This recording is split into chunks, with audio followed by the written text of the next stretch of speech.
रूस और यूक्रेन के बीच जारी युद्ध के बीच कुछ ऐसा हुआ जिसे आप भी सुनेंगे तो हैरान रह जाएंगे। इस बार जो हुआ उसमें भारत की बहुत बड़ी भूमिका है। हालांकि भारत ऐसा पहले भी कर चुका है और अब ये दूसरी बार होगा। ऐसा क्या किया भारत ने, आगे इस रिपोर्ट में बताएंगे। दरअसल संयुक्त राष्ट्र में रूस को लेकर समय समय पर कई प्रस्ताव आए, जिसे लेकर कई वोटिंग हुई। इसमें भारत ने अपने आप को पीछे रखा। वहीं समय समय पर देखा गया कि कैसे पश्चिमी देश रूस के खिलाफ वोट करते हुए नजर आए। भारत ने रूस के खिलाफ रूस यूक्रेन युद्ध के संदर्भ में रूस के खिलाफ कभी वोटिंग नहीं की।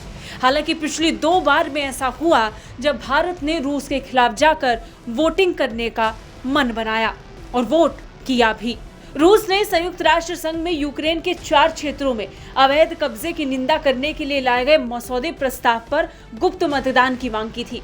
हालांकि भारत ने रूस को झटका देते हुए उसकी इस मांग को खारिज करने के लिए मतदान किया। भारत समेत 100 से अधिक देशों ने सार्वजनिक वोटिंग का समर्थन किया। 193 सदस्य संयुक्त राष्ट्र महासभा में सोमवार को अल्बानिया के द्वारा प्रस्ताव पेश किया गया था, जिसको लेकर वोटिंग हुई। अल्बानिया का ये मसौदा डोनेट्स्क, खेरसॉन, लुहानस्क और जापोरिजिया क्षेत्रों पर रूस के तथाकथित अवैध कब्जे और जनमत संग्रह की निंदा करेगा।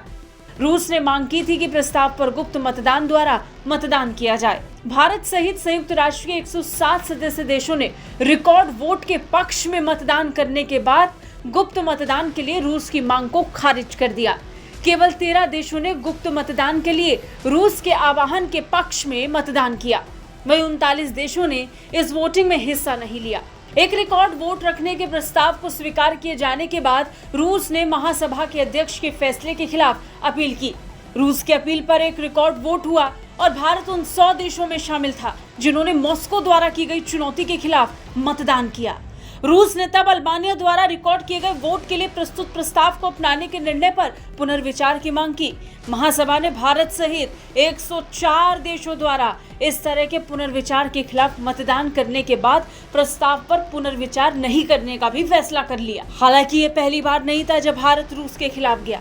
इससे पहले भारत ने पिछले महीने रूस यूक्रेन के बीच जारी तनाव के बीच हुई वोटिंग में भाग नहीं लिया था, जबकि रूस ने संयुक्त राष्ट्र सुरक्षा परिषद के उस प्रस्ताव को वीटो कर दिया था जिसे अमेरिका और अल्बानिया ने मॉस्को के अवैध जनमत संग्रह की निंदा करने के लिए पेश किया। संयुक्त राष्ट्र चार्टर और संप्रभुता और क्षेत्रीय अखंडता के सिद्धांतों के स्पष्ट उल्लंघन के रूप में रूस की निंदा करने के लिए असेंबली और आपातकालीन विशेष सत्र में विचार किया गया। मसौदा प्रस्ताव में इस मांग को दोहराया जाएगा कि रूस यूक्रेन से और युद्धग्रस्त देश के अंतर्राष्ट्रीय स्तर पर मान्यता प्राप्त सीमाओं में अपनी सेना वापस ले ले और यूक्रेन के खिलाफ आक्रामकता के अपने अकारण युद्ध को बंद कर दे।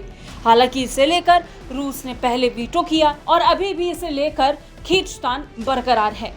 हालांकि भारत जिस तरीके से युद्ध की निंदा करता आया है और साथ ही साथ अब रूस के खिलाफ कई मौकों पर वोट करता हुआ भी नजर आया, संकेत साफ है कि भारत किसी भी रूप में युद्ध का समर्थन ना तो करता था, ना करता है और ना ही करेगा। Bureau report.